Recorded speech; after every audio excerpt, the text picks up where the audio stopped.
Good evening. Hare Krishna. Let's start the Gita wisdom session today.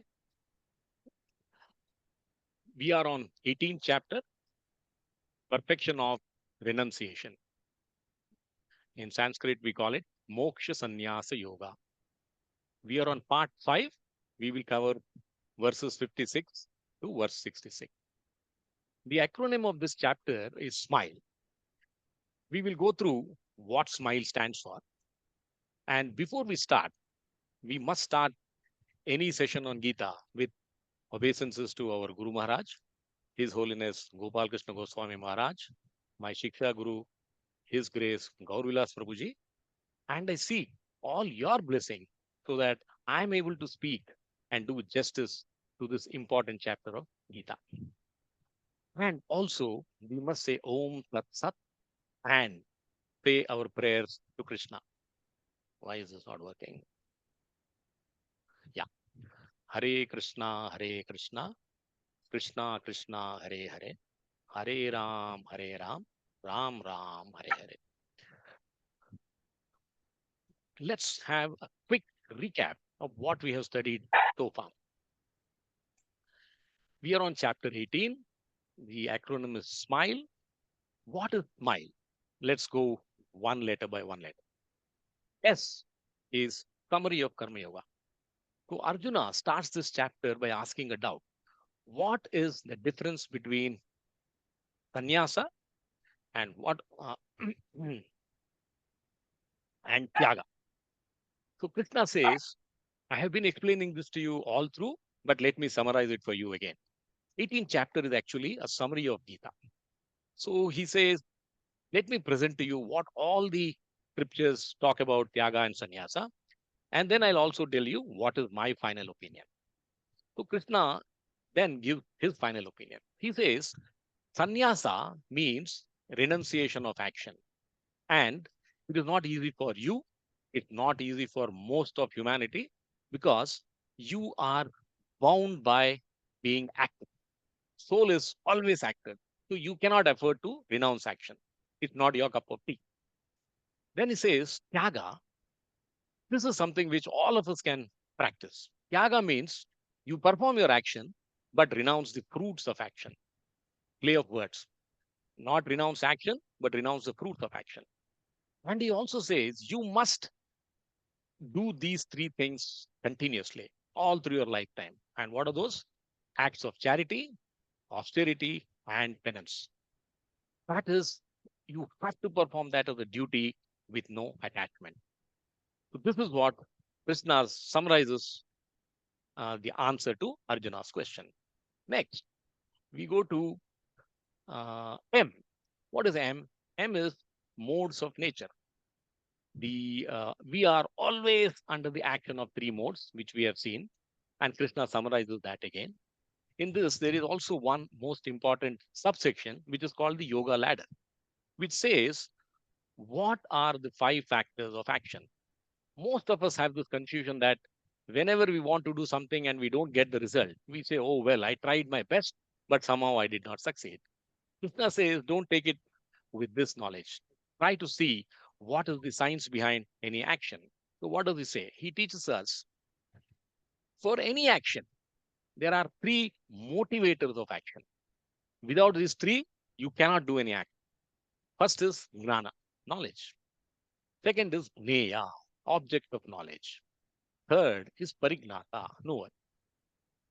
Is this all? No. There are 3 more constituents of action. Only if these 6 come together does an action happen. What is that? Now, what is the karma? Any action that we do, eating, walking, drinking, talking, is all karma, action. To do that, you need to take the help of your senses, mind, intellect. Only with their support can we perform any action. Next, karta, worker, performer. So I, you, all of us will execute that action. And what is the trigger for any action? Is desire. When we have a desire, this whole cycle starts. Only then an action happens.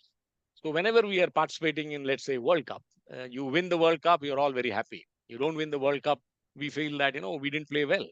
No, it's not the only reason, because as a person, you're only one third constituent of any action. The winning or losing comes with all these five other factors. So we should be conscious of this. Only then we can be mature to live in this world peacefully. Then he talks about six things under the modes of nature. He says knowledge, pranam. All of us will be wondering, why is Krishna trying to summarize knowledge? We are all well qualified, we are engineers, doctors, lawyers, and what have you. But all our knowledge is material knowledge. What Krishna is talking to us is about spiritual knowledge. Albert Einstein, one of the greatest scientists, when he was asked about what do you think about spirituality, he says, science without religion is lame. Religion without science is blind. So that is how you should understand our knowledge. Just because we do not delve into spirituality, it doesn't mean spiritual science doesn't exist. It is our immaturity, it is our unawareness. Albert Einstein, being the greatest scientist, said, God is a mystery, but a comprehensible mystery if you make the effort. Everything can be understood provided you put the right effort. Next is action, karma, performer, karta, intelligence, buddhi, determination, dhruti, happiness, sukham. All of us perform any action in this world only to be happy. Krishna says, be aware, all these six are under the modes of nature, influence of nature. So, what we should do is we should try to move away from mode of passion, mode of ignorance to mode of goodness. That is the starting point. If you come to mode of goodness, then you will have faith in what we read, what we study, what we listen to, what Krishna says in Gita. Then comes ideal worker. How do we perform our duties in this world? So he gives us explanation about Karma Yoga in the verses 18.41 to 48. Then he talks about Varnashrama, Swadharma. Now, Varnashrama is, most of us think that we know what it is, but actually we don't know what it is. Varna, by any stretch of imagination, is not equal to Janma, birth. So you know a Brahmana, Kshatriya, Vaishya, Shudra. These are the four Varnas in this society. They are all based on our profession and not by our birth. Just because I'm born the son of Brahmana doesn't make me a Brahmana. Krishna explains to us in detail what are the characteristics of being a Brahmana. Only if you are able to read scriptures, surrender to the Lord, then you are a Brahmana. Same thing applies to the other three Varnas. Then ashrama. Ashrama is based on our age. When we are a student, we follow brahmacharya. When we become, we get married, we get into grihastha ashrama, that is married life. Then after married life, there are two other ashramas, vanaprastha and sannyasa. How many of us are aware? How many of us follow? So this is a very important insight in this chapter, because Krishna is saying varna is not by birth. It is like saying, I am the son of a lawyer, so I am a qualified lawyer. No, it doesn't work that way. Just because you are son of a judge, you don't become a judge. You have to acquire the qualification to qualify to become a lawyer, judge, or a doctor. So that is the important lesson that Krishna gives us. Then he talks about Jnana Yoga. He says Brahma Bhuta Prasannatma. Today we are studying love of God, the next part of this chapter, where Krishna gives us the most confidential knowledge. And what is that? We will see going forward. So we are starting love of Godhead. It is a ray of hope for all of us, and how we can surrender to Krishna. Last class, before this, I come to a very nice thing which I heard recently. Can you all recognize what am I trying to show here? It's a very familiar picture. It's a vegetable market. And all of us agree that it is always crowded. This is reality. Now, I'm also showing you a picture of a gold jewelry shop. You see the vast difference. Many people here, few people here. Why is that? Gold is more valuable. And only people who know the value of gold visit a gold jewelry shop. What is the difference between a vegetable market a mass market. All of us go to vegetable market. This is class market. Now we are coming to understanding one more valuable lesson in life, and that is knowledge, and that is Gita. I'm only giving you Gita. You could be studying Vedas, Upanishads, what have you. And you will generally find that whenever it comes to Gita, there are even more few people who participate. Why is that? First is we must acknowledge that you need Krishna's blessings to go through any scripture. So whenever you find, there are few people in a gathering, in a talk, in a online session, we must be conscious that only people who understand the value of Gita will join that, will put that effort to listen, read, understand, realize. So we should be conscious, and we should appreciate the fact that, yes, this is not meant for thousands of people. Now, my wife Sneha attends a yoga class, which I also keep watching how she does it. And you won't believe, in a yoga class, the audience runs into thousands. 72,000 people join a yoga class. Can you imagine 72,000 people joining a Gita class? Impossible. Because it is not that they are not interested, they don't want to. It is just that we don't make that attempt. We don't have the desire to hear what is written in the scriptures. So, this is an interesting example I found. I thought I must share. Now we start the actual session. We ended the last class on this verse. It says, Bhaktya mam abhijanati yavan yas chasmi tattvataha tato mam tattvato gnatva visite tat anantaram. What does Krishna say in this last verse? He says, one can understand me as I am, as the Supreme Lord, only by devotional service. And when one is in full consciousness of me, by such devotion, he can enter into the kingdom of God. So, by service to the Lord, you can go back, you can get moksha, mukti, liberation. We start the first verse of the day. Very, very hope giving verse for all of us.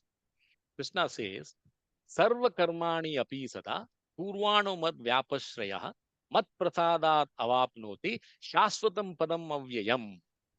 What is the one line translation? He says, activities in bhakti lead to Krishna's abode. All of us want mukti and moksha, but we don't know how to get that. Krishna is giving us the most easiest path. What is the translation? He says, do engage in all kinds of activities. My pure devotee, and I underline and emphasize all kinds of activities. There is no classification, there is no qualification. My pure devotee, under my protection, reaches the eternal and imperishable abode by my grace. So, why I said this is hope giving? Sarva karmani api sada. Oh, my devotee is doing all kinds of work. And when he says all kinds of work, you could be a grihastha, you could do nitya karma, you can do naimatika karma, you can do kamya karma, you can do yajna for children, yajna for promotion, you can do yajna for buying a house, car, wealth, Lakshmi, etc. He says, I will not distinguish between what karma you perform, provided you have bhakti in your mind. He says, Kurvanavat Vyapasrayaha. You must take shelter of me whenever you do whatever karma. It doesn't matter. The difference between the karma yoga that we studied in the earlier chapters and this is there, it was karma with bhakti. Here, it is bhakti with karma. I am doing this for Krishna. That's the only difference. There, it was I am doing it. If ever I get time to remember Krishna, let me remember Krishna. No, here Krishna says, you are doing it under my protection. That's the difference. Mat prasadad avapnoti. By my mercy. When you surrender, when you think of Krishna, you are under his protection. Shashvatam padam avyayam. You will get, you will come to me, eternal and imperishable abode of mine. Now the question is, oh, I understand all types of karmas I can do. And, if I keep Krishna in between, in middle, in center, then I can go back to Krishna. Can I understand how I can do it? So Krishna has said this earlier itself in 9.27. He says, Yat karoshi yad asnasi yad juhoshi dadashi yat Yat tapashyasi kaunteya tat kurushva mad arpanam. Whatever you do, whatever you eat, whatever you offer or give away, and whatever austerities you perform, do that, O son of Kunti, as an offering to me. So this is as simple as that. We live, we breathe, we eat, we sit, we eat, we are thinking of Krishna. That's as simple as that. You don't have to do anything special for Krishna. Start with him. Going further, I will share a couple of live examples how we can think of Krishna constantly. Go to the next verse. Chetasa sarva karmani mai sanyasya matparaha buddhi yogam upashrutya matchitta satatam bhava. Whenever you see ashritya, whenever you see upashrutya, it means ashraya. You are taking shelter of Krishna. Process by which to take shelter of Krishna. So Krishna says, do all your karma, keep me in the center. Now he's telling us the process. How? In all activities, this is the translation. Just depend upon me and work always under my protection. Mai sanyasya matparaha. In such devotional service, be fully conscious of me. So this is the process. Now I'm showing you this diagram here. It says this lady is offering uh, Mangalarti to Krishna. He is eating prasad, thinking of Krishna. He is performing prasad for Krishna. He is performing cleaning of the temple for Krishna. This man is cutting vegetables. All of them have only one constant factor, that is Krishna. That is what Krishna says. Tetasa sarva karvani. Whatever is your activities, offer it to me. Mai sanyasya matparaha. Just depend upon me and work under my protection. Is it so difficult? I don't think it is that difficult. Buddhi yoga upashrutya. Here, when he says Buddhi yoga, and he ends that Buddhi yogam with upashrutya. Whenever you are taking ashraya of someone and he's saying me, Krishna, then it becomes bhakti yoga. Simple. Buddhi yogam. So buddhi is through your intelligence, you can also perform bhakti because we are doing that task for Krishna intelligently. Arjuna had to fight the war. He was the best archer in the world. But his mind was wavering. His intelligence was saying, should I fight? Should I not fight? Now, Krishna is saying, Arjuna, you must have one determined thought, and that is, I will do it for Krishna. That is Buddhi Yogam Upashrutya. Fix your intelligence on me. Matchitta Satatam Bhava. Be fully conscious of me while doing all your actions. Say to yourself that I am doing this for Krishna. However sinful the act could be, but if you start with Krishna in the center, now, for example, Arjuna said, oh, I am doing my Kshatriya Dharma, but I am violating my Kula Dharma. I am fighting with my own relatives. Krishna says there could be sinful reactions. That is why worry. Arjuna says, don't worry. I will take care of your sinful reactions. Why? Because I have asked you to fight this battle and you are doing this for me. That is Buddhi Yogam Upashrutya. Let's go to the next verse. Now, I have split this verse into two lines. Now, this is how Krishna, this is a style in Gita where you can observe in the same verse or two following verses, he gives you contrasting examples. So, the first two lines he says, Matchitta Sarva Durgani, Mat Prasada Tarishyasi. This is result of working in Krishna consciousness. That is thinking of Krishna whenever we start doing any work. The next two lines he says, Atache tvam ahankaran nashroshasi vinangshasi. By the word ahankaran, you can understand I am not taking shelter of Krishna. I am thinking my false ego. Translation. If you become conscious of me, you will pass over all the obstacles of conditioned life, all the miseries of life by my grace. Mat prasada tarishyasi. If, however, you do not work in such consciousness, but act through false ego, not hearing me, you will be lost. Now you will be wondering, what is the false ego? I will tell you as you go to the lines. Matchitta, if you become conscious of me, Sarva Durgani, you will face all obstacles of life. What is Durgani? Durgani is all the miseries, the dukkha, the troubles that we face in life. Every stage of life, we have a problem, new problem facing us. Now, Even dukkha, durgani, the miseries are classified as three. One is adhyatmika. This is caused by our own mind and body. Adi bhautika. It is caused by wild animals, nature, natural elements, earthquakes, etc. Sorry, uh, the elements of nature, animals, enemies, that is what is Adi bhautika. Then comes Adi daivika. Adi daivika, from the word itself, we can be clear, it is misery caused by nature, misery caused by factors which we cannot explain. Hereditary diseases, you get the fury of rivers on flood, earthquakes, tsunami, what have you.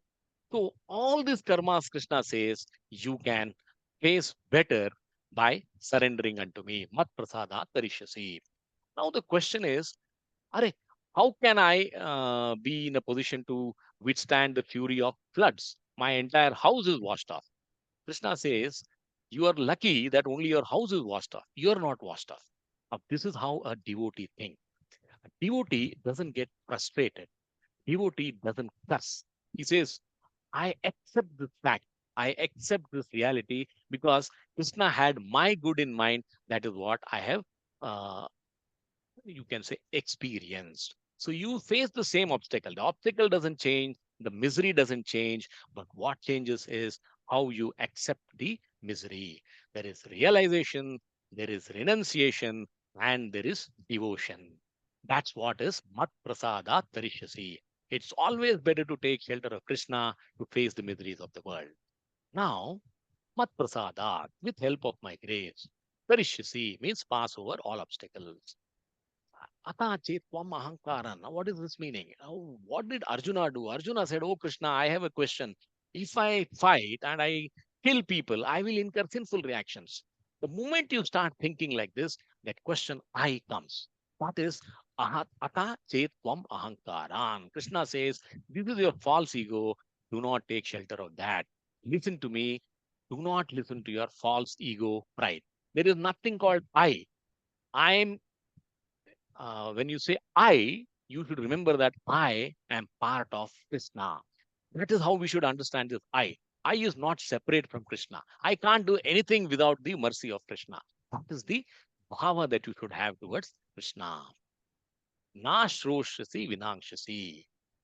If you follow your false ego, you will get the result that is not your, not to your liking. You will perish, you will be spiritually lost. So Krishna is saying, by contrast, follow me, I will take care of all the miseries that come in your life.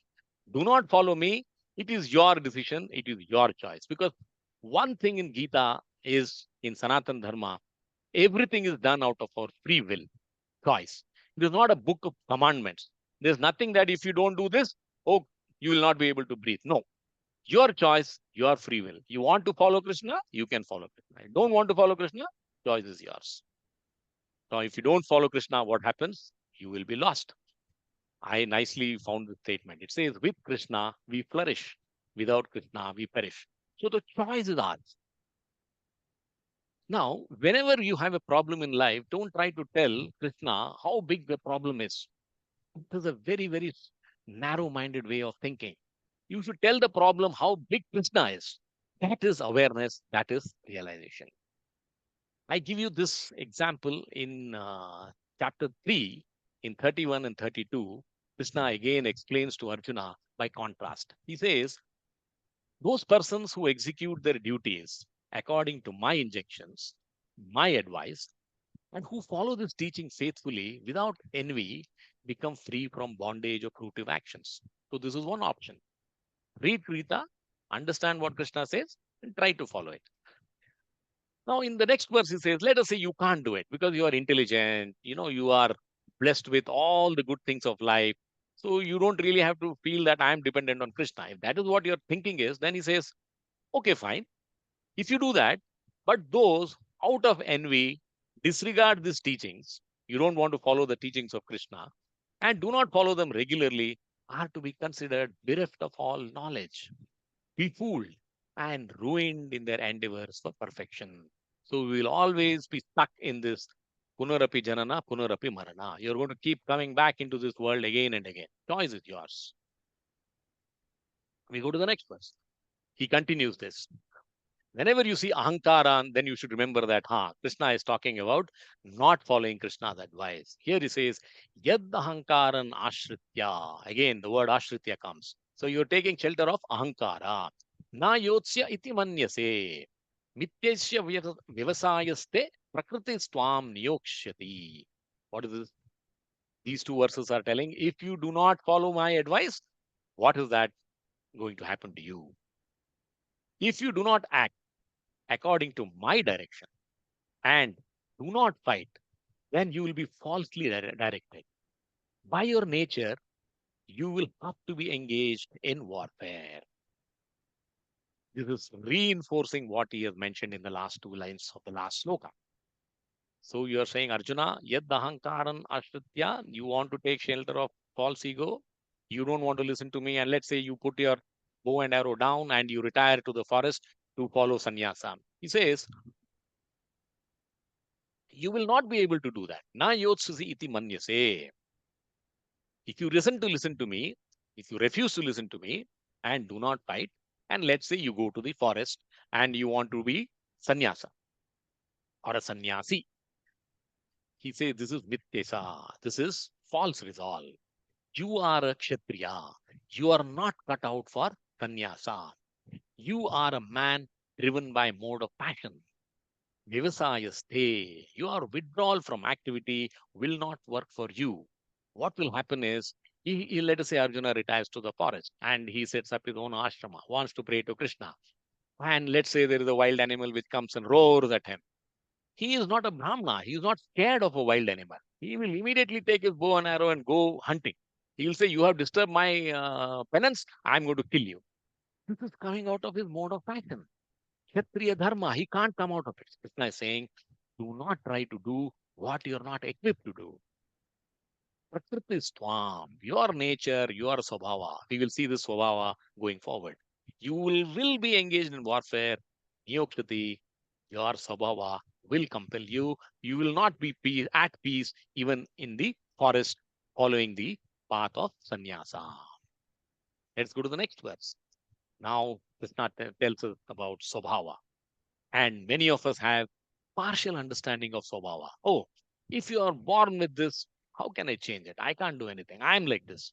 Krishna says, no, listen to me carefully. Swabhava jena kaunteya nibaddha svena karmana kartum nechasi yanmuhat tarishyasi avasopitat. One works as per his nature anyway. That is given. It is like saying sun rises in the east. Agreed. But there is something more to this.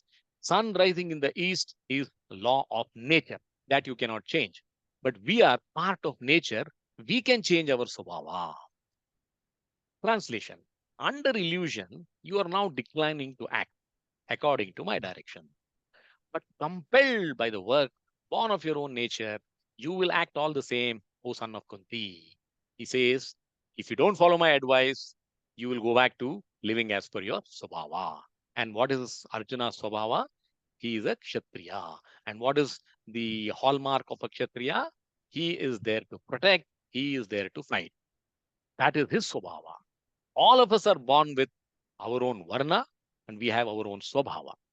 And the journey of spirituality is how we change our swabhava from whatever mode it is, whether it is in the mode of passion or it is in the mode of ignorance.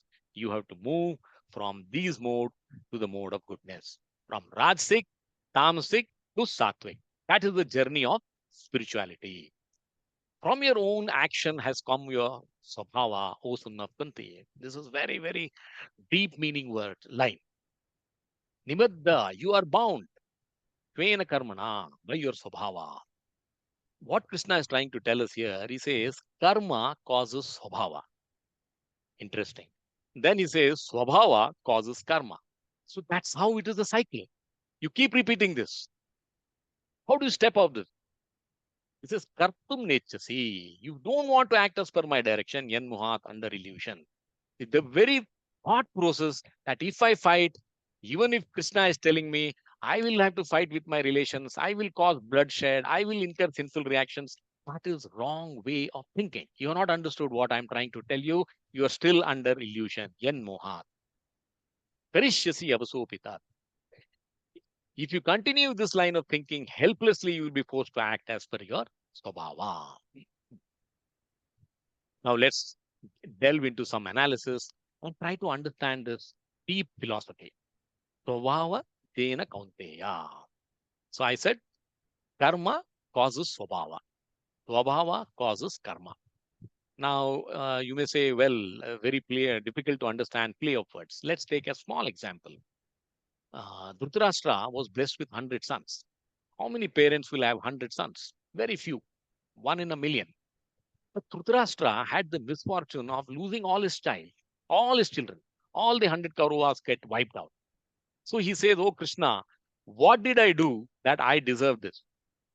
Remember, karma causes swabhava. Now, swabhava causes karma.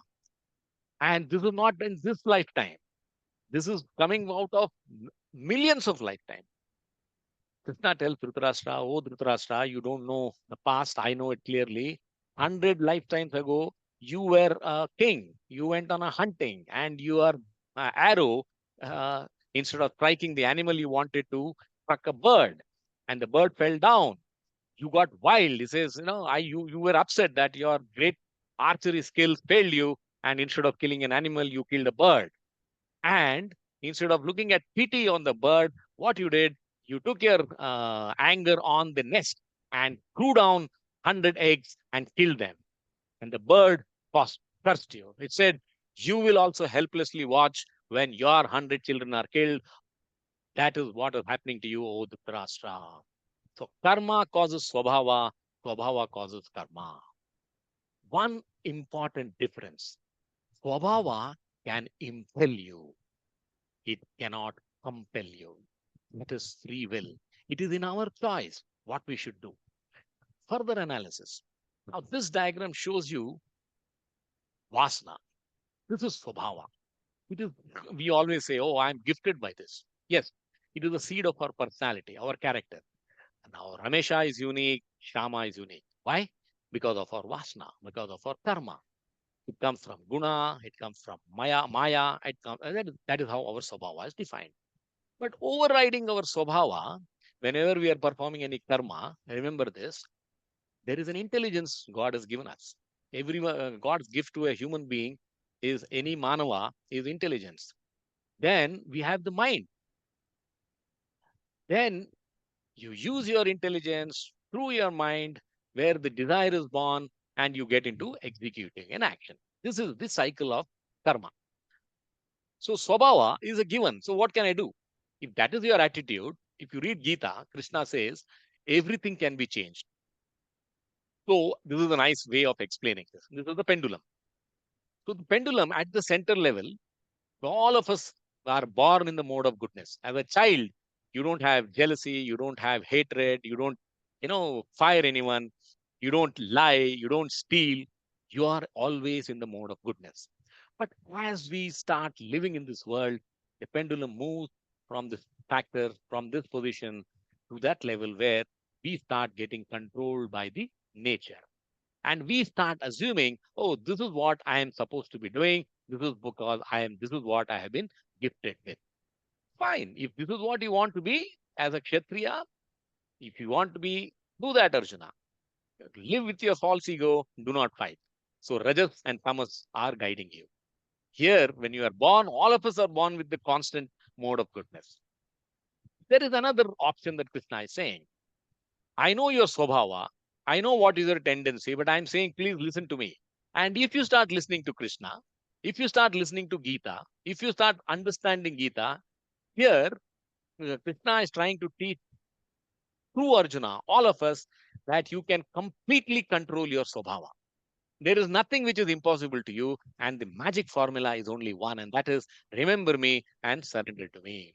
And if you do that, you are moving away from mode of goodness to beyond mode of goodness. That is moksha, mukti, liberation. This is how we have to understand this verse. Let's go to the next.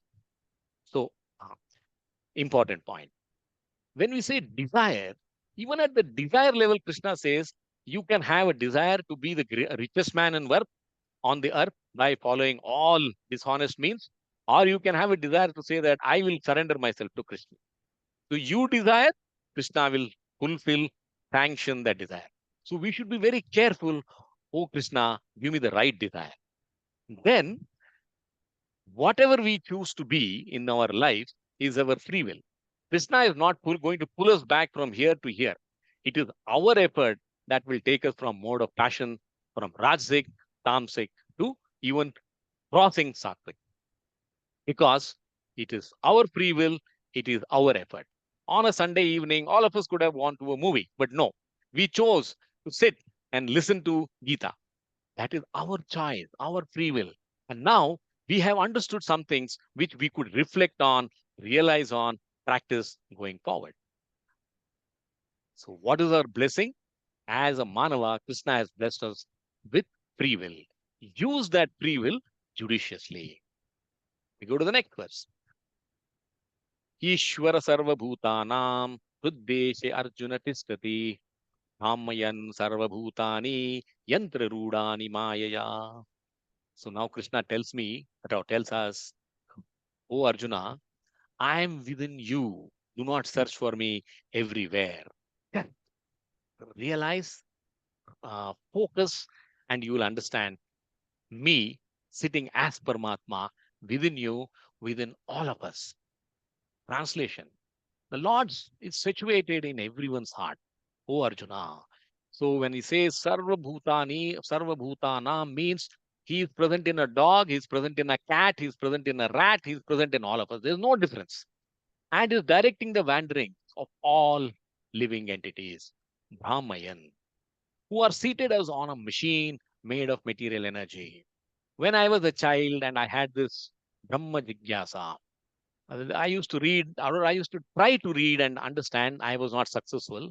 And you read any commentary of Shankaracharya, Ramanujacharya, Prabhupada, they say that there is no difference between a dog and a man. I never used to understand this. I said, how can there be no difference? Today I realize what Krishna or what the Acharyas used to say is there is the same Paramatma in a dog and there is the same Paramatma in a Manava. There is no difference. It's just that because of our karma, the Atma in the dog has got the body of a dog. Because of our karma, we have got the body of a Manava. So in the eternal Sanatan Dharma sense, there is no difference between us, a Manava, and a dog. That is the greatest realization. And now Krishna is saying, realize I am within you. Ishvara Sarva Bhutanam. He says, I am present in all living beings in this world. There is no living entity who does not have Krishna. And how is he situated? He says, I am situated within you. Where am I situated? I am situated within your heart. He says, situated in the heart of all living beings. I will show you the next verse on the next page. He has said this earlier too in 15.15. Brahmayan, what is he doing sitting inside? He is directing. He is causing the wanderings, Sarva Bhutani, of all living entities. Now, this Brahmayan is a very interesting word. Brahmayan means causing to wander. So you will be wondering, where has Krishna said, I am directing? The word Brahmayan meaning is, I am causing you to wander.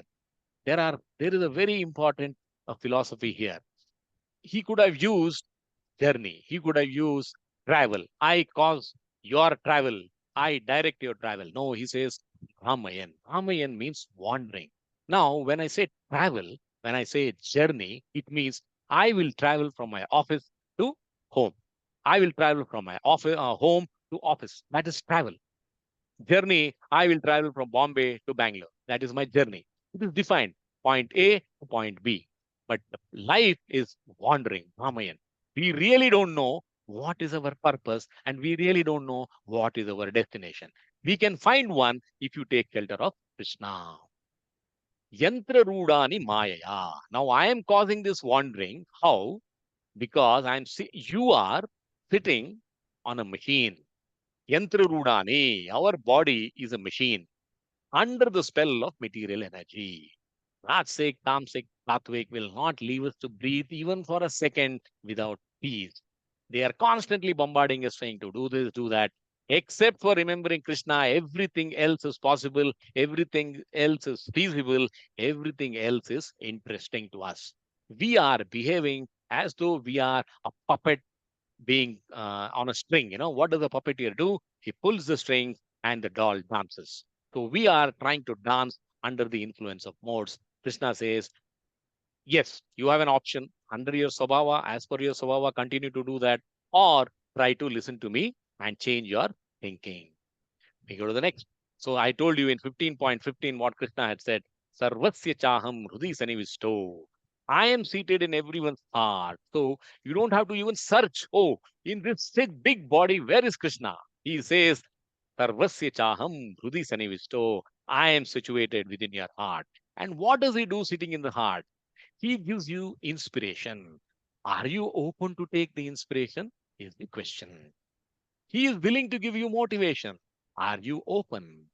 He is willing to allow you to contemplate what is theory and practice. Are you willing to do? So, what decides whether you follow the path of materialism or you follow the path of spiritualism is entirely in your hands. We go to the next verse. Tammeva sharanam gaccha sharanam ashrita, upashrita. Whenever you see this, Krishna is giving a very important message. Without surrender, you cannot achieve anything. Sarva bhavena bharata. Tat prasadat param shantim. Tanam prapyasi shaswatam. Important verse for all of us. It says, Tammeva sharanam gacha. Surrender to the Paramatma within you. If you don't want to see me as Krishna, you feel that, oh, Krishna is within me. He says, even that is fine. Just surrender unto that Paramatma within you. Translation. He says, Ocean of Bharata, surrender unto him utterly. By his grace, you will attain transcendental peace and the supreme and eternal abode. All of us are only in search of happiness, peace. We want to be sukha. No, we all want sukha. We don't want dukkha. But the problem is, we don't know how to gain that happiness, how to find that sukha. The sukha will not come through getting more money, having more bigger house, bigger car, bigger job. No, none of the external sense objects will give you that happiness that you are so clearly aspiring to. It will come only if you look within. That is the message here. He says, Tammeva. There is only one thing that you should do, Arjuna. And through Arjuna, he means the entire Manava Kula. Charanam Gacha. Take shelter of Paramatma. You have a choice. Take shelter of Brahman. Take shelter of Paramatma. Take shelter of Bhagwan. Whichever is convenient to you. When he says Gacha, Sharanam Gacha, how do you take shelter of him? You take shelter of him mentally and emotionally. Now you will be wondering, oh, well, how do I surrender to Krishna mentally and emotionally? See, there are two types of surrender. All of us know the material surrender. That is, it happens in a war. It happens when, police shows a gun and say, you surrender or else I will shoot. It is martial surrender. Out of no choice, out of hopelessness, you want to surrender. That is one surrender. What Krishna wants you to surrender is not out of helplessness. He wants you to surrender out of love. And how do we see this? Can we see such an example? All of us are born as a child. The love between a child and a mother is a classic example of surrender. The child knows nothing else except for her mother. The mother knows nothing else except for her child. That should be the relationship which we have with Krishna. That is surrender. The mother is surrendered to the child, and the child is surrendered to the mother. So we have seen this. We have grown from the stage, and now it becomes such an effort for us to understand what Krishna is saying. What is surrender? He says, Sarva Bhavena Bharata, surrender unto me with full devotion. When he says full devotion, what does it mean? Kayena, Manasena, Vachena. You talk about me, you think about me, you read about me. That is surrendering to Krishna mentally, emotionally. Tat prasadat param shantim. By His grace, you will attain that param shantim. That is what we are all driven by. That is our goal. Manam prapyasi shaswatam. you will attain the supreme eternal abode. You see, what was the dilemma of Arjuna? On the battlefield, on one end, if he listens to Krishna, fights the war, yes, he will win the kingdom. He will be the Raja, the Raja. On the other hand, he says, oh, well, I will have to create bloodshed, destruction. I will also incur sinful reactions. Oh, if I avoid fighting, I will get peace by going to the forest. So this was his dilemma. One, it was either or. Either I get kingdom and I have to create bloodshed, or I don't want the kingdom, I renounce everything, I go out to the forest and pray to Krishna and find peace. Krishna says, don't believe in either or, I will give you either and. You will have your kingdom, Dhanam, and Shashvatam. It will be eternal peace. So you will get peace and kingdom provided you listen to me. And that is what all of us should try to do this. And Krishna has said this earlier too. He says, Daivi hi Isha Gunamayi Mama Maya Turutyaya. Please understand this Maya consisting of Rajasic, Tamasic, Sattvic is so deep you cannot come out of it without my blessing. Mameva ye prapadyante mayam etam taranti te says this divine energy of mind consisting of the three modes of the material nature is difficult to overcome. Imagine Krishna, the Supreme Lord, is telling us that it is not possible for us as Manava to overcome the mode. It is impossible. But the solution, every problem has a solution. But those who have surrendered unto me can easily cross beyond it. Prapadyante is surrender. So one can give us a solution for what we have been aspiring for millions of lifetime. We go to the next verse. Iti te gnanam akhyatam guhyataram maya maya vimrishayata sena yate ichasi tata kuru. Now, Krishna is saying, now do as you wish. I told you, Sanatan Dharma works on free will choice. And Krishna is proving this to us. He says, Yate ichasi tata kuru. Translation. Thus I have explained to you knowledge still more confidential. Deliberate on this fully. Reflect on it. And then do what you wish to do. I am not going to compel you. I am not going to hold your hands, give the bow and arrow in your hands, and ask you to fight the war. Oh, Arjuna, it is your free will, it is your choice.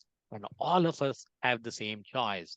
In our life, either we read and imbibe Gita principles, or we decide to ignore and neglect Gita. Choice is yours. If you follow Gita, we will all lead a happy life. You don't follow Gita, you are under the control of remote. Simple. Iti, in this manner. Te gnanam akyatam. Everything I have fully shared as knowledge. Now, Krishna is not hiding anything. He says, akyatam. I have given you fully. Everything that I know about, I have told you. Guyad.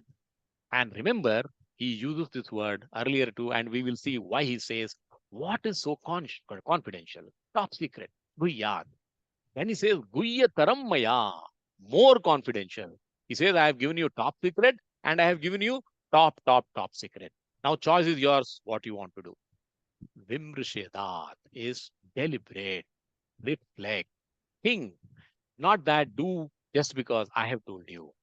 Asesena, your act of fighting or not fighting is your decision, and you have taken that decision after contemplation. Yate ichasi, your choice, oh dear Arjuna, and he's addressing all of us, the entire Manavakula. He says, the choice is yours, full freedom. Tapakuru, do what you wish to do. We go to the next verse. Sarvaguyyatamam bhuya, shrunu me paramam vachaha. He says is paramam vachaha, the supreme truth, nothing more than this. Istosi me drudam iti, tato vakyami te hitam. Translation. If you hear to my instruction, shrunu me paramam vacha, most confidential knowledge, then you decide whether it is advantageous to you or not advantageous to you. Translation: because you are my very dear friend. And when Krishna is calling Arjuna his dear friend, we are all dear friends of Krishna. It is the basic learning that we should have. So if Krishna is saying, I will protect you, Arjuna, I will guide you, Arjuna, he is also saying, I will guide you all, entire universe. I am speaking to you my supreme instruction, most confidential knowledge of all. You may be an engineer, you may become a doctorate tomorrow, you will still not understand what is the secret of living in this world. You are an expert only on a small point of knowledge. Krishna is saying, I will give you the entire confidential knowledge which is going to help you live in this world and leave this world. Because everyone who comes into this world, that is, then you have to live in this world. That is LIVE. But as we age, we also realize after live, I have to leave this world. LEAVE. Even that can be done blissfully if you understand the message of Gita. Hear this from me, Shrunu me. All of us, what are we doing? I am talking about this verse, and you are reading about, listening to this. Shrunu me. This is the importance of interaction. Hear this from me, for it is for your benefit. All of us stand to benefit if you listen to this shloka. Sarva Guhyatamam. Now you will be wondering, why is Krishna using this word secret?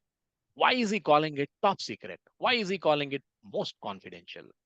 I will try to give you some analysis. So it goes like this.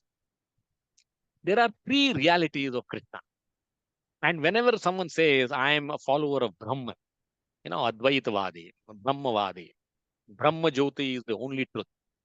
That is also not false. That is also one of the truth of Krishna. He says, I am Brahman. Some Jnanis say, I am Paramatma. Krishna has said, Ruddeshit Arjuna Tishtati, I am within you. That is also the truth. Bhagavan, Krishna says, surrender to me. I am in front of you as a cowherd boy. That is also the truth. So all the three are truths. How do you realize these truths? Brahman. This is one step of confidential knowledge. It is talking about Krishna is Sat, Chit, and Ananda. So this is the Sat feature of the Lord. This is the first step of confidential knowledge.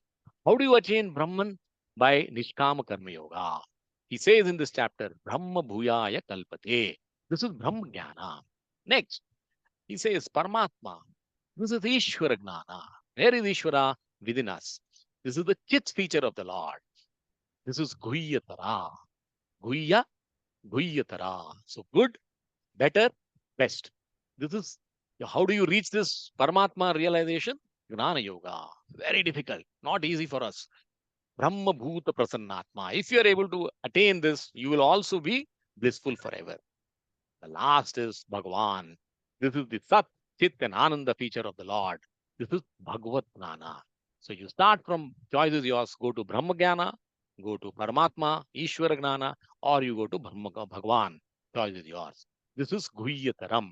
So good is Brahman, better is Paramatma, and the best is Bhagavan.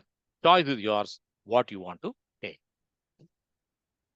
Sorry, we have to cover this. Shrunu me, listen again, Paramam Vacha, because these are most supreme words. And he has repeated this twice, Paramam Vacha. That shows you the importance of this shloka. Ittosi me drudamiti, because you are my very dear friend. Tato vakshyami, therefore I am telling you, without asking, out of love, te hitam, it will only benefit you. So this is why I'm giving these references. This is not that Krishna comes to Guhya, Guhyatara, and Guhyatamam only in 18th chapter. He has also told this earlier. In 9.1, he says, Sri Bhagavan Vacha, Idam te tu Guhyatamam Pravakshyami Anusuyave. Supreme Personality of God had said, my dear Arjuna, because you are never envious of me, I shall impart to you this most confidential knowledge and realization. And this words, Paramam Vacha, he also used this in 10th chapter, first verse. He says, Sri Bhagavan Vacha, Bhuya eva mahabhavo shrunu me paramam vachaha. Supreme Lord said, listen again, O mighty armed Arjuna, because you are my dear friend. So, whenever you see this word Paramam Vacha, you should understand that this is most critical message coming from Krishna. Let's go to the next verse. The most important verse of Krishna. You can speak on this verse for days and days together, months and months together. But I will try to do justice in a few minutes. When you speak of this verse, you should be crying because Krishna is giving you the formula of life. He says, Man manabhava mad bhakto madhyaji mam namaskuru mame vaishyasi satyam te pratijane priyo me. What more do you want? Krishna is calling Arjuna as Priya. You are dear to me, Arjuna. That is why I am giving you this knowledge. So, because of Arjuna, through Arjuna, we are also all dear to Krishna. And I have highlighted man, mad, mam, me. Why? Let me give you the translation and then explain the importance. This is the essence of Gita. You may not remember 699 verses of Gita. It doesn't matter. Just remember the first two lines of this shloka. You have understood Gita. It has nothing more to know. He says, simple. Think of me always. Become my devotee. Worship me and offer your homage unto me. Thus you will come to me without fail. I promise you. He is not saying that I will think of it. Maybe I will take you back. He says, no, I promise you. Pratijane. Because you are my very dear friend. Now, we cannot have anything more than this from Krishna. You cannot complain, oh, well, I am the most cursed fellow to be born in this earth. I don't know how to survive amongst all these miseries. Krishna says, whatever be your situation, just do these four things and you will come to me. Now, this is the point of reflection. Krishna could have said, Brahma, Ishvara, Maheshwara, Manabhava. He didn't say that. He could have said, Ganesha Bhakto. He could have said Durga Yaji. He could have said Subramanya Namaskuru. He has not said anything like this. Don't get confused. Krishna says simple and confidential knowledge is always simple. He says Mam. Mam means me. And who is me? Krishna. Where is he? In the warfield. Where is he? In front of Arjuna. So for us, also Krishna is in front of us through this verse. Manmana. First point.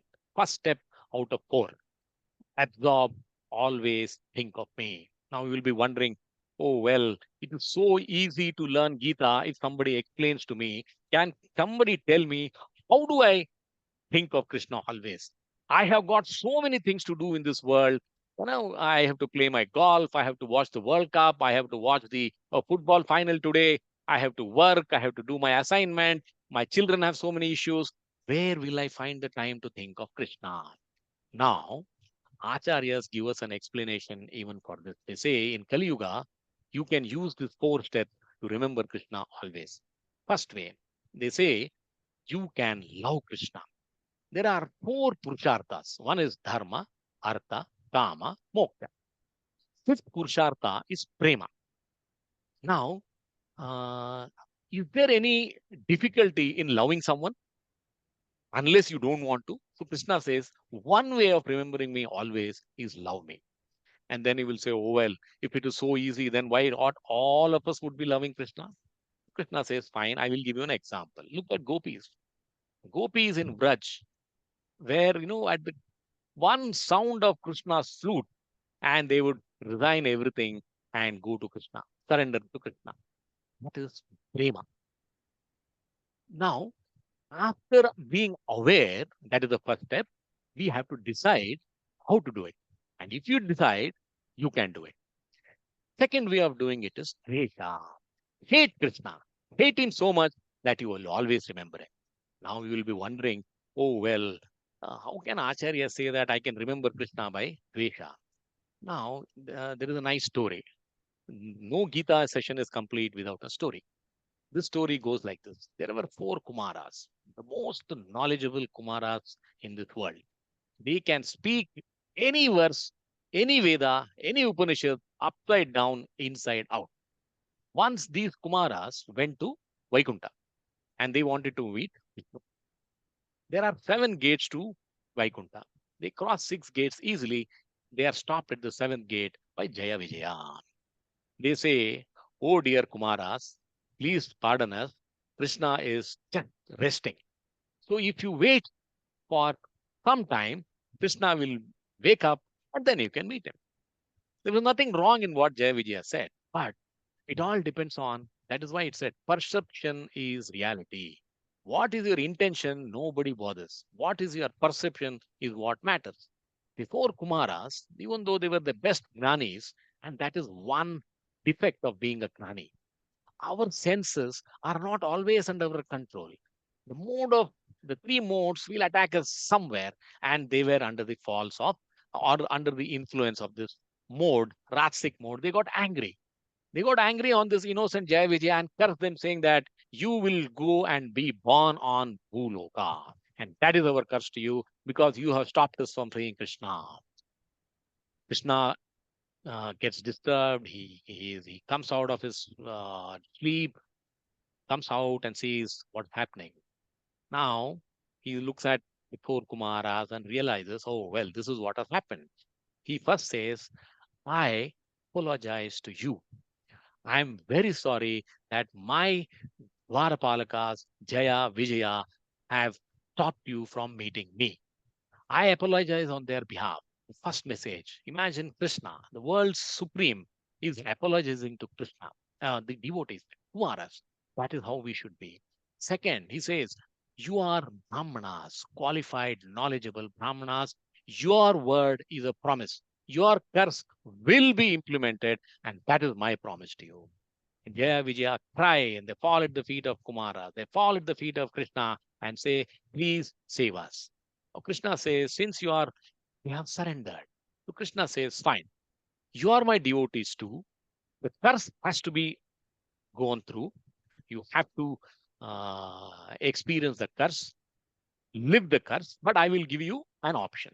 You have 2 choices. One is either you will be born in this Bhuloka, Bhumi, for 7 lifetimes as my devotee, or you will be born for 3 lifetimes as my enemy. Please choose what you want. And you will not believe Jaya Vijaya, the greatest devotees of Krishna, the Varapalakas, say that, oh, we want to come back to you, so we will be born as 3 enemies in our 3 lifetimes. So you can remember Krishna by being an enemy too, or keeping him as your enemy. Choice is yours. And what were the 3 janmas that they undertook? They were born as Hiranyaksha and Hiranyakashipu in Satyuga. They were killed by Varaha and Narasimha. In Treta Yuga, Jaya and Vijaya were born as Ravana and Kumbhakarna. All of us know Rama and Lakshmana killed them. In Dwapara Yuga, Jaya and Vijaya were born as Shishupala and Dantavakra. They were killed by Krishna and Balarama. So, the second way of remembering Krishna is by Dvesha. My sincere request would be do not follow the path of these 3 avatars that we describe. Try to follow the path of gopis. There is another option, third option, and that is Sneha, Yaduvamshis. You go to Vraj, Vrindavana, there everyone loves Krishna as a cowherd boy. For him, he is not Supreme Lord. We can adopt that bhava too, because we are talking about bhava. We're not talking about intelligence here. And the fourth one is fear, bhaya. And who was bhaya? Kamsa. He was always fearful that, Krishna will come and kill me. When is he going to be born? So these are the 4 ways by which we can remember Krishna. Madhyaji, worship me. Third step. Mam Namaskuru, offer your respects to me. Now you see, even there is such a beautiful thing. Man Mana, this is through the mind. Hava comes through your intelligence. Worship is you use your entire body to worship him. Mam Namaskuru. When you do a Sastang Dandvat Pranam, you have completely surrendered to the Lord. So your mind, intelligence, and body is used in the action of surrender. Mame Vaishyasi Satyam Te, you will come to me without fail. Pratijane, promise you. Remember this word, Pratijane. Krishna is promising the entire universe that I will deliver you. Priyasi me, because you are my dear friend. Now you will be wondering, oh, well, I have understood four ways of remembering Krishna, which one I have to do, but can you give me some simpler formula? Now, I thought of this. This is a personal example, and all of us can follow this. I have followed this from someone else. When we moved into this house, this was our new house, and the first thing that we did was we Namkarna of this house was we call this Rundavan. Does it cost money? Does it take too much of effort? Absolutely not. 5 minutes thinking is important. So whenever we enter our house, we are saying, Krishna, this is your kutira. We are your tenants. We are entering your house. That is bhava mad bhakto. That is your intention of surrender. Then this is called A, B, C, D, E. Very easy to remember. Association of devotees. What we are doing today, we are all sitting here with only one common point of discussion, that is Krishna. Try to be with devotees. Book reading. Try to read Gita. Try to listen to Gita. Chanting. Now we all believe in chanting Hare Krishna Mahamantra. If you can do that, chant the mantra. Go to a temple, visit the temple, have darshan, offer some service. Service is not just giving dakshina to the Lord. Service is not just taking some flowers, coconut. All these are, yes, patram, phalam, pushpam, toyam. Fine, Krishna will accept it. Try to serve him your mind, intelligence, and your body. Try to go and, why do you see people serving prasad in a temple? Because they want to serve Krishna. Why do you see people looking after your footwear when you visit a temple? We may feel it is the most demeaning task, but that is the most dearest because you are killing your ego when you say that I offer to look after your footwear when you visit the temple. When people eat prasad, I used to feel that who is going to go and wash this plate? There are people who stand in the queue saying that, please allow us to wash the plate because I am washing the plate of a Vaishnava. That is keeping your ego aside and surrendering to Krishna. Any of these ways, you can always remember Krishna. The same verse is repeated in 9.34. Manmana bhava mad bhakto madhyaji mam namaskuru. Mam eveshyasi yuktavaivam atmana mad parayanaha. Two verses which Krishna repeats, and one of them is this. And the difference between 18.65 and 9.34 is here Mame Vaishyasi Yukta Vaimam Atmana Matparayana. Here Krishna says, if you are able to absorb me completely, you will come to me. So there is something which you have to do, and then I promise you will come to me. But here he says, Mame Vaishyasi Satyam Te. You will come to me, and that is the truth. Pratijane, I promise you. Here, Krishna is promising the devotees that what he will do for us. So there is a big difference between the 9.34 and 18.65. Then he is also used Kaunteya Pratijanhi. This is also the word promise. Name Bhakta Pranashyati. He says, he quickly becomes righteous and attains lasting peace, O son of Kunti. Declare it boldly that my devotee never perishes. So Krishna is repeating this line again, saying that if you are going to be my devotee, you will never ever suffer in this world. You will come back to me. The last verse of the day, another most important verse. Sarva dharman parityajya mam ekam sharanam raja aham tvam sarva papebhyo mokshasyami ma suchaha. I have underlined mam, I have underlined aham. Krishna doesn't say Brahma, Vishnu, Maheshwara, ekam sharanam raja. Why I'm repeating this or why I'm trying to ask you all to reflect is Krishna is giving a straightforward message, mam, aham, me. That's it. And we have to follow that. If we divert ourselves to say that I will look at something else other than Krishna, then it is our wishful thinking, our fallacy. Conclusion of Bhagavad Gita. Surrender unto Krishna. And he says now, abandon all varieties of religion and just surrender unto me. I shall deliver you from all sinful reactions. Do not fear. Now, in this letter, in this verse, Krishna is saying, whatever I have told you so far, you can even forget that.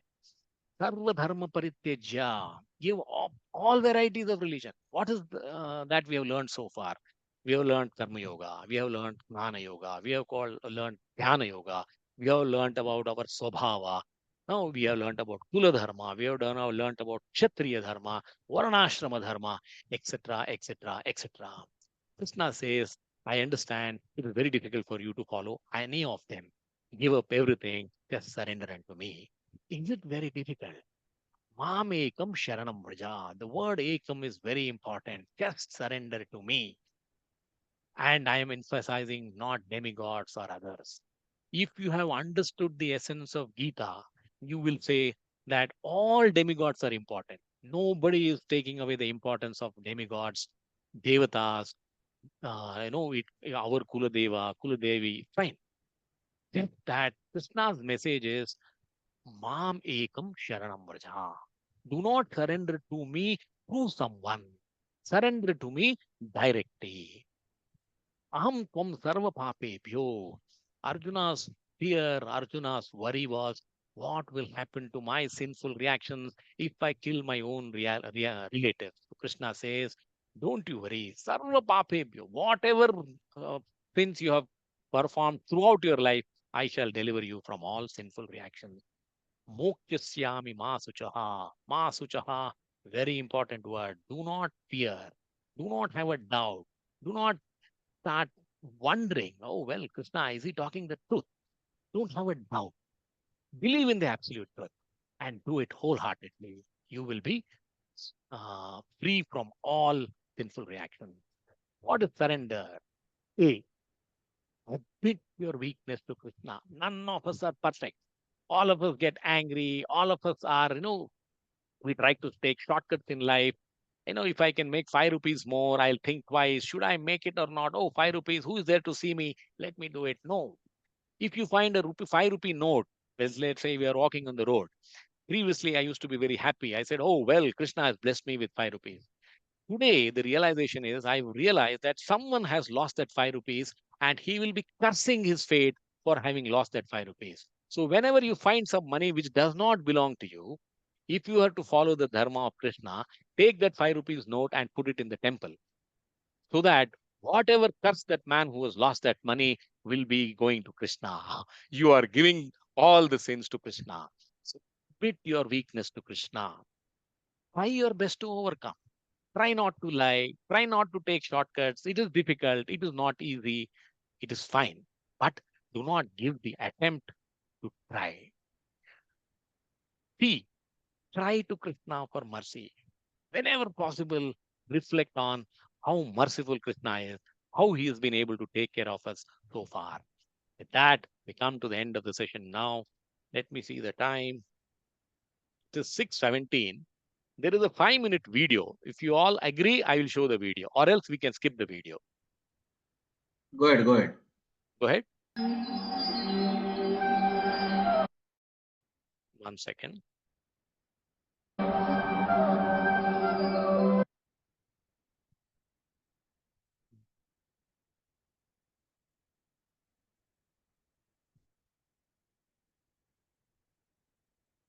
I will play it from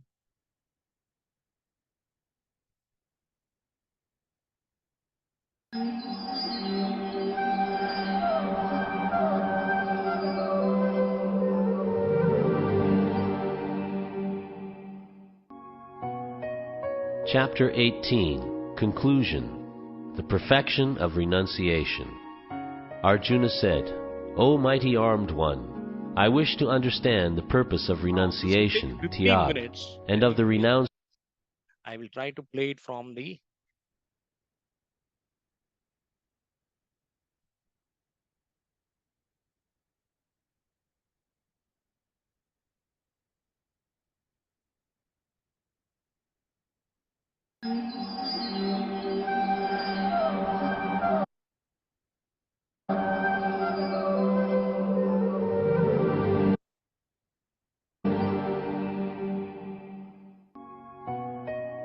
Chapter 18, Conclusion, the Perfection of Renunciation. Arjuna said, O mighty armed one, I wish to understand the purpose of renunciation, tyag, and of the renounced order of life. This will take 15 minutes. There is a shortcut way of doing it. Why I'm not able to do it today? There's something which I have to do. Sannyas, O killer of the Keshi demon, master of the senses. The Supreme Personality of Godhead said, the giving up of activities that are based on material desire go through the is what entire great summary. Is it learned okay? men call the renounced order of life, sannyas. And giving up the results of all activities is what the wise call renunciation, tyag. Some learned men declare that all kinds of fruitive activities should be given up as faulty. Yet other sages maintain that acts of sacrifice, charity, and penance should never be abandoned. O best of the Bharatas, now hear my judgment about renunciation. O tiger among men, renunciation is declared in the scriptures to be of three kinds. Acts of sacrifice, charity, and penance are not to be given up. They must be performed. Indeed, sacrifice, charity, and penance purify even the great souls. All these activities should be performed without attachment or any expectation of result. They should be performed as a matter of duty, O son of Pritha. That is my final opinion. Prescribed duties should never be renounced. If one gives up his prescribed duties because of illusion, such renunciation is said to be in the mode of ignorance. Anyone who gives up prescribed duties as troublesome or out of fear of bodily discomfort is said to have renounced in the mode of passion. Such action never leads to the elevation of renunciation. O Arjuna, when one performs his prescribed duty only because it ought to be done, and renounces all material association and all attachment to the fruit, his renunciation is said to be in the mode of goodness. The intelligent renouncer, situated in the mode of goodness, neither hateful of inauspicious work nor attached to auspicious work, has no doubts about work. It is indeed impossible for an embodied being to give up all activities, but he who renounces the fruits of action is called one who has truly renounced. For one who is not renounced, the threefold fruits of action, desirable, undesirable, and mixed, accrue after death. But those who are in the renounced order of life have no such result to suffer or enjoy. O mighty armed Arjuna, according to the Vedanta, there are 5 causes for the accomplishment of all action. Now learn of these from me. The place of action, the body, the performer, the various senses, the many different kinds of endeavor, and ultimately the supersoul. These are the 5 factors of action. Whatever right or wrong action a man performs by body, mind, or speech is caused by these 5 factors. Therefore, one who thinks himself the only doer, not considering the 5 factors, is certainly not very intelligent and cannot see things as they are. One who is not motivated by false ego, whose intelligence is not entangled, though he kills men in this world, does not kill, nor is he bound by his actions. Knowledge, the object of knowledge, and the knower are the 3 factors that motivate action. The senses, the work, and the doer are the 3 constituents of action. According to the 3 different modes of material nature, there are 3 kinds of knowledge, action, and performer of action. Now hear of them from me. That knowledge by which one undivided spiritual nature is seen in all living entities, though they are divided into innumerable forms, you should understand to be in the mode of goodness. That knowledge by which one sees that in every different body there is a different type of living entity, you should understand to be in the mode of passion. And that knowledge by which one is attached to one kind of work as the all in all, without knowledge of the truth, and which is very meager, is said to be in the mode of darkness. That action which is regulated and which is performed without attachment, without love or hatred, and without desire for fruit of results, is said to be in the mode of goodness. But action performed with great effort by one seeking to gratify his desires, and enacted from a sense of false ego, is called action in the mode of passion. That action performed in illusion, in disregard of scriptural injunctions, and without concern for future bondage, or for violence or distress caused to others, is said to be in the mode of ignorance. One who performs his duty without association with the modes of material nature, without false ego, with great determination and enthusiasm, and without wavering in success or failure, is said to be a worker in the mode of goodness. The worker who is attached to work and the fruits of work, desiring to enjoy those fruits, and who is greedy, always envious, impure, and moved by joy and sorrow, is said to be in the mode of passion. The worker who is always engaged in work against the injunctions of the Scripture, who is materialistic, obstinate, cheating, and expert in insulting others, and who is lazy, always morose and procrastinating, is said to be a worker in the mode of ignorance. O winner of wealth, now please listen as I tell you in detail of the different kinds of understanding and determination according to the three modes of material nature. O son of Pritha, that understanding by which one knows what ought to be done and what ought not to be done, what is to be feared and what is not to be feared, what is binding and what is liberating, is in the mode of goodness. O son of Pritha, that understanding which cannot distinguish between religion and irreligion, between action that should be done and action that should not be done, is in the mode of passion. That understanding which considers irreligion to be religion and religion to be irreligion under the spell of illusion and darkness, and strives always in the wrong direction, O Partha, is in the mode of ignorance. O son of Pritha, that determination which is unbreakable, which is sustained with steadfastness by yoga practice, and which thus controls the activities of the mind, life and senses, is determination in the mode of goodness. But that determination by which one holds fast to fruit of results in religion, economic development, and sense gratification is of the nature of passion, O Arjuna. And that determination which cannot go beyond dreaming, fearfulness, lamentation, moroseness, and illusion, such unintelligent determination, O son of Pritha, is in the mode of darkness. O best of the Bharatas, now please hear from me about the three kinds of happiness by which the conditioned soul enjoys, and by which he sometimes comes to the end of all distress. That which in the beginning may be just like poison, but at the end is just like nectar, and which awakens one to self-realization, is said to be happiness in the mode of goodness. That happiness which is derived from contact of the senses with their objects, and which appear like nectar at first, but poison at the end, is said to be of the nature of passion.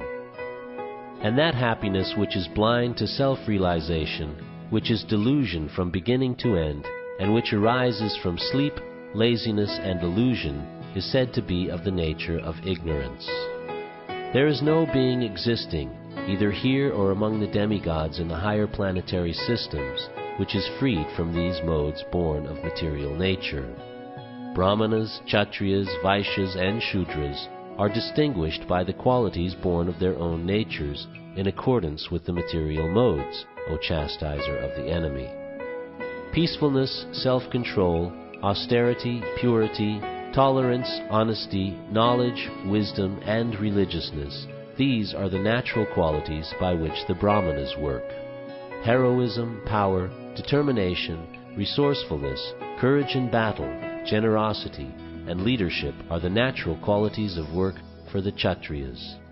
Farming, cow protection, and business are the natural work for the Vaishyas, and for the Shudras there is labor and service to others. By following his qualities of work, every man can become perfect. Now please hear from me how this can be done. By worship of the Lord, who is the source of all beings, and who is all-pervading, a man can attain perfection through performing his own work. It is better to engage in one's own occupation, even though one may perform it imperfectly, than to accept another's occupation and perform it perfectly. Duties prescribed according to one's nature are never affected by sinful reactions. Every endeavor is covered by some fault, just as a fire is covered by smoke.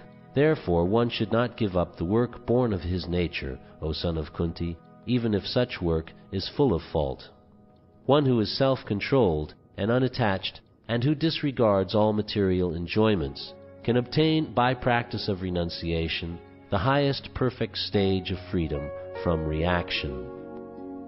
O son of Kunti, learn from me how one who has achieved this perfection can attain to the supreme perfectional stage, Brahman, the stage of highest knowledge, by acting in the way I shall now summarize. Being purified by his intelligence and controlling the mind with determination, giving up the objects of sense gratification, being freed from attachment and hatred, one who lives in a secluded place, who eats little, who controls his body, mind, and power of speech, who is always in trance, and who is detached, free from false ego, false strength, false pride, lust, anger, and acceptance of material things, free from false proprietorship, and peaceful, such a person is certainly elevated to the position of self-realization. One who is thus transcendently situated at once realizes the Supreme Brahman and becomes fully joyful. He never laments or desires to have anything. He is equally disposed toward every living entity. In that state he attains pure devotional service unto me. One can understand me as I am, as the Supreme Personality of Godhead, only by devotional service. And when one is in full consciousness of me by such devotion, he can enter into the kingdom of God.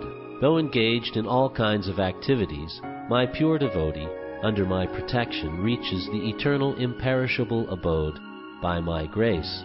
In all activities just depend upon me, and work always under my protection. In such devotional service, be fully conscious of me.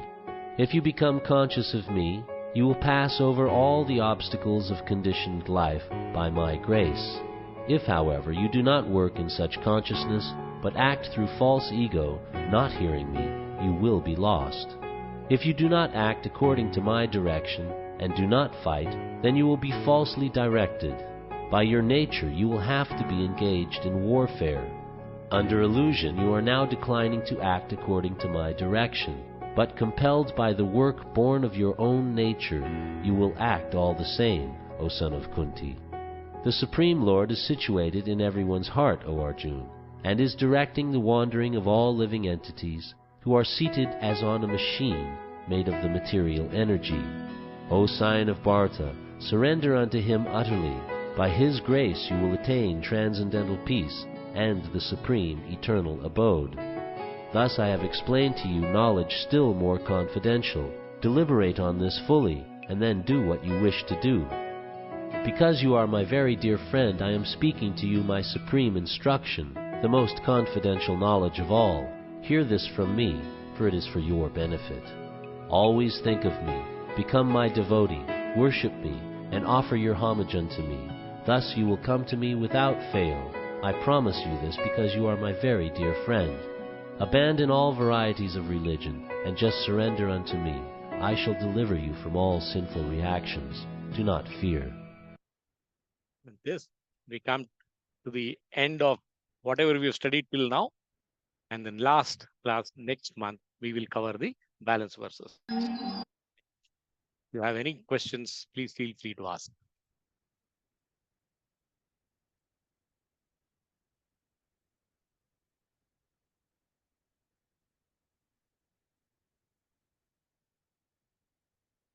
And it need not be only with related to the verse. Any doubt you have, any clarity you need, this is exchange of knowledge.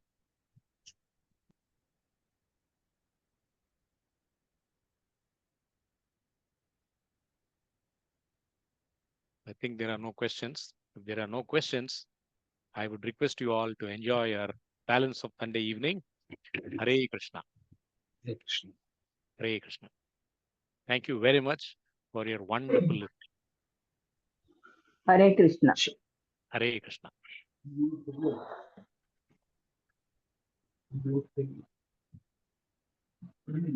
Hare Krishna. Thank you. Shrav, Hare name open mic for everyone. Then speak.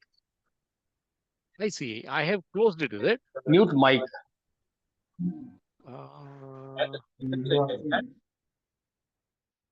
Ask to unmute. I don't have that command at all. And you must have, na? I think. No, I have not done anything. You are able to talk. I have not done anything. Ramesha, you can talk, Alva.